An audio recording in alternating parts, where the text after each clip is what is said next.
Mom is struggling to get by on her pension, and we, who are still able to work, should lend her a hand, shouldn't we? During the discussion about inheritance following their father's passing, Billy, the second son, earnestly addresses his brother and sister-in-law. However, it appears his words didn't quite strike a chord with them. How about we consider that just because she's relying on her pension doesn't mean we're obligated to hand over our hard-earned money?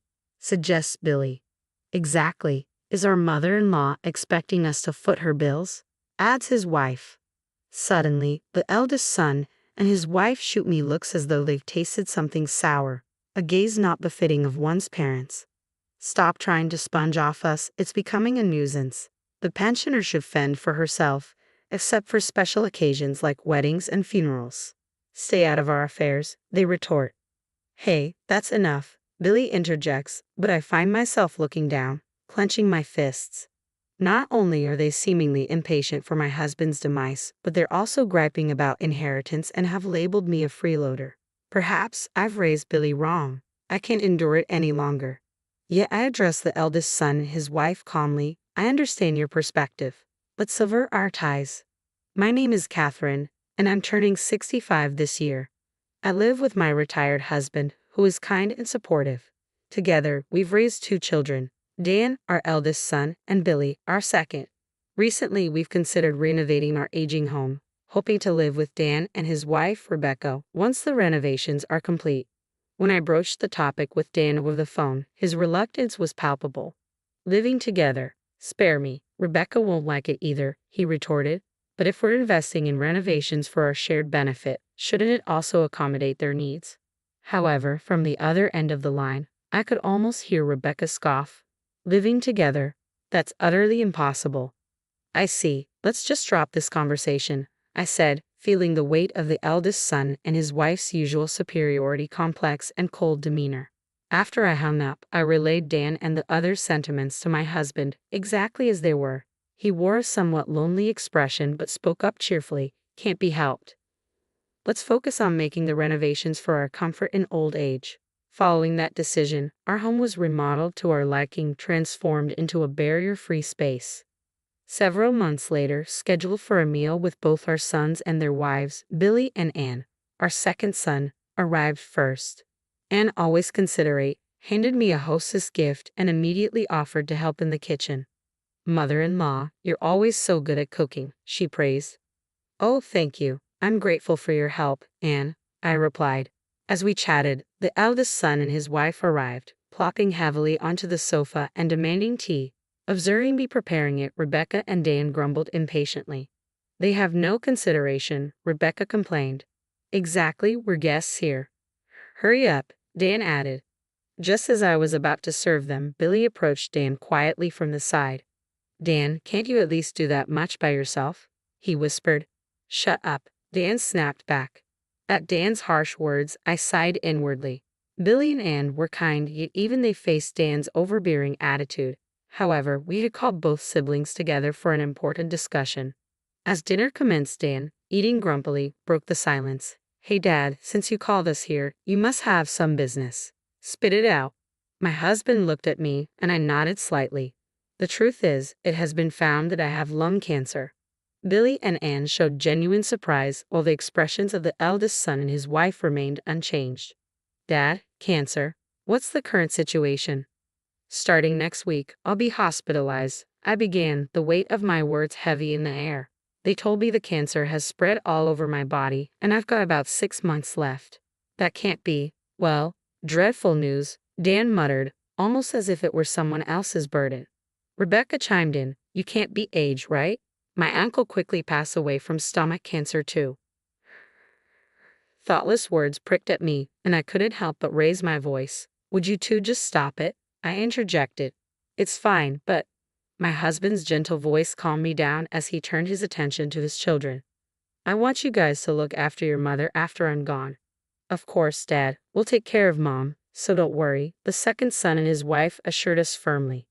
Yes, please think about your own health, father-in-law, they added.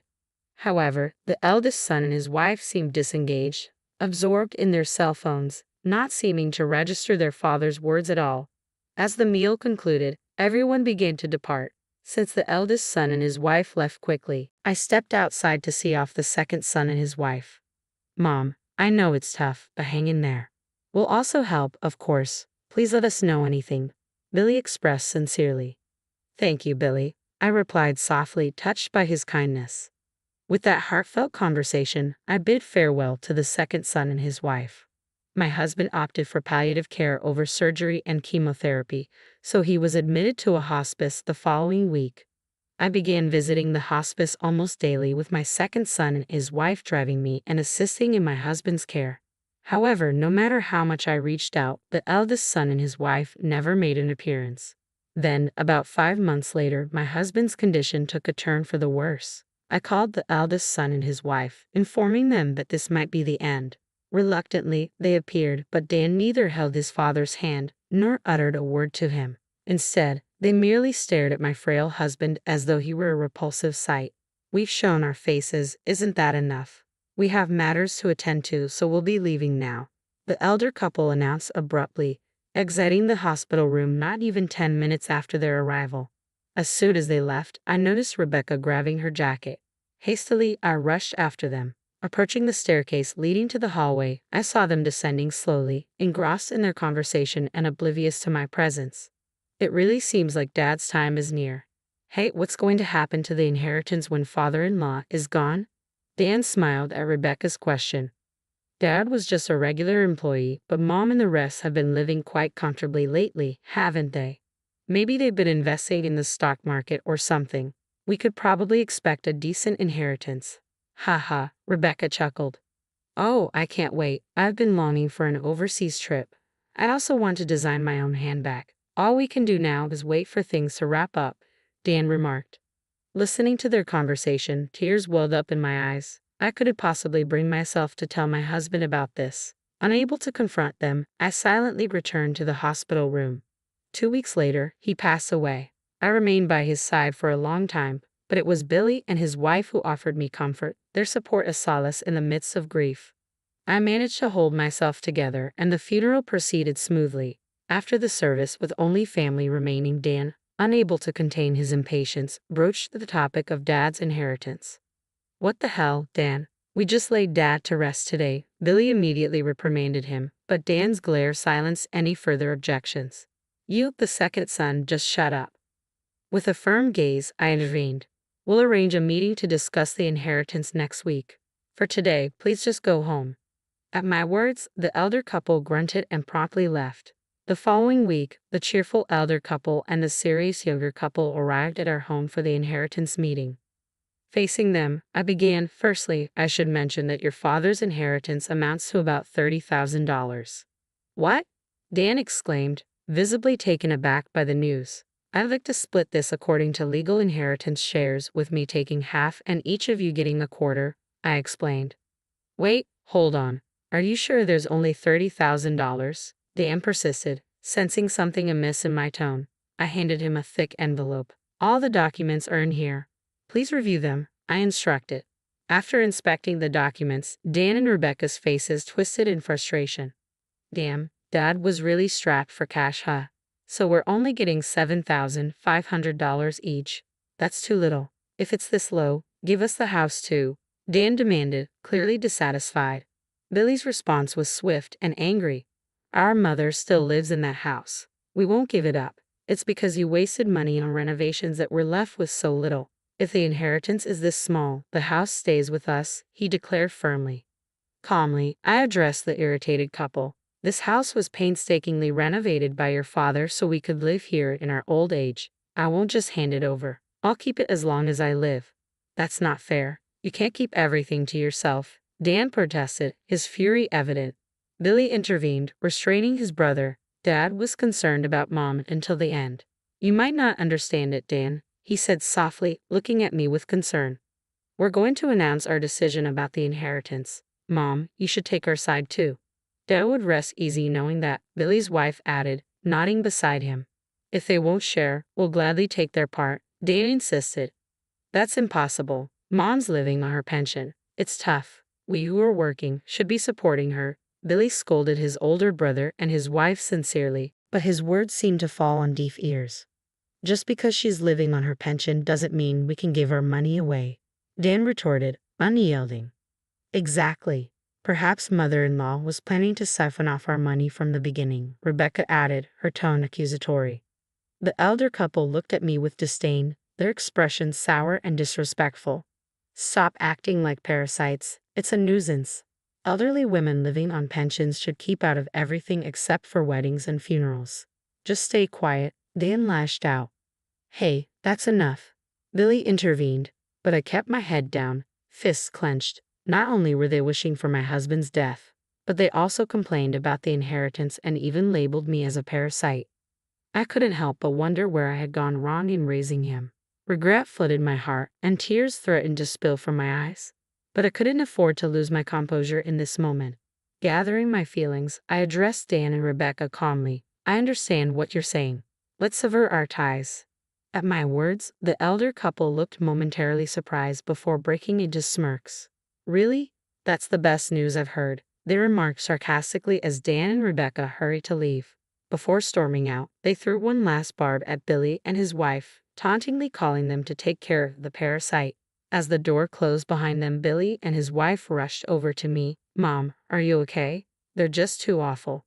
We're always by your side. Please don't be upset, they comforted me. Still looking down, I raised my face and met their eyes. Billy and I have something to tell you, I began. A few months later, while relaxing at home, Dan and Rebecca unexpectedly appeared, accompanied by Billy. What's going on? We've severed our ties, haven't we? Dan demanded, his voice raised. Indeed, come on in. I invited them, ignoring their aggressive tone. As they entered, their faces flushed with anger. Billy spoke up with an apologetic tone. Sorry, Mom. When asked about the house, I couldn't help but invite them in. That's fine for now. Everyone please come in, I said, leading them inside.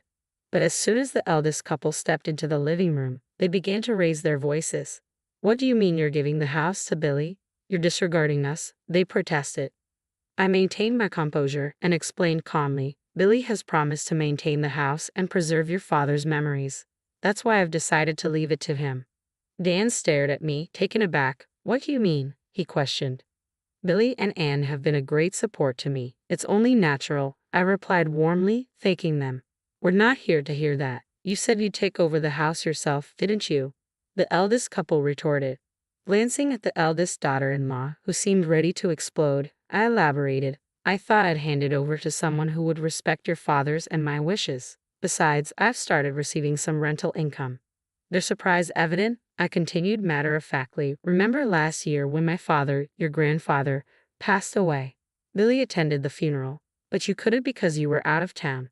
Well, your grandfather was a landlord who owned several buildings and apartments. Finally, the inheritance has been settled, and I've started receiving rental income. The eldest couple's faces displayed shock. We never heard anything about that, they exclaimed. About that rental income, how much are we talking about? Dan inquired. It's about $3 million a year, so it's easy for me to give one of the houses to my adorable son and his wife, I revealed. At this, Dan and Rebecca sprang to their feet. Wait, hold on a minute. If Billy and his wife get one, then we should too, they argued.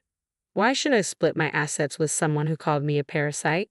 Wasn't it you who told me to stay away? I shot back sharply. Caught off guard, Dan and Rebecca began to stutter in response. I fixed them with a stern glare and pointed to the door. All right, the conversation is over. Please go home now. Wait, hold on, Mom. Please listen to me. Deanna approached me, flustered, and suddenly clung to my arm. I looked at him coldly. You have no right to call me Mom. Please, you can't just demand a share of the house and money too. We're struggling, the eldest daughter-in-law pleaded loudly. I raised an eyebrow. Struggling? What do you mean? I demanded. Dan hesitated before starting to explain. We thought we'd received Dad's inheritance and lived a bit too luxuriously. We kind of got into debt, he confessed. I forcefully shook off Dan's arm, feeling a surge of disgust. I didn't think you could be this stupid. This is the bed you've made, so you need to lie in it, Dan, I retorted sharply. That's just too cruel, the eldest couple protested, their faces crestfallen. I had the final say. From now on, I'll transfer my assets to Billy while I'm still alive. I won't give a penny to you who cut ties with me. Please never bother us again. Billy stood up to the deflated eldest couple. If you understand, then go home quickly. Don't come near Mom or us ever again, he declared firmly, escorting them to the door. After that, the eldest couple apparently ended up going bankrupt from the debt they incurred. From their rundown apartment, you could hear Dan and Rebecca arguing night after night. For them, who couldn't manage this simple act of cherishing their family, a decent future probably isn't in the cards.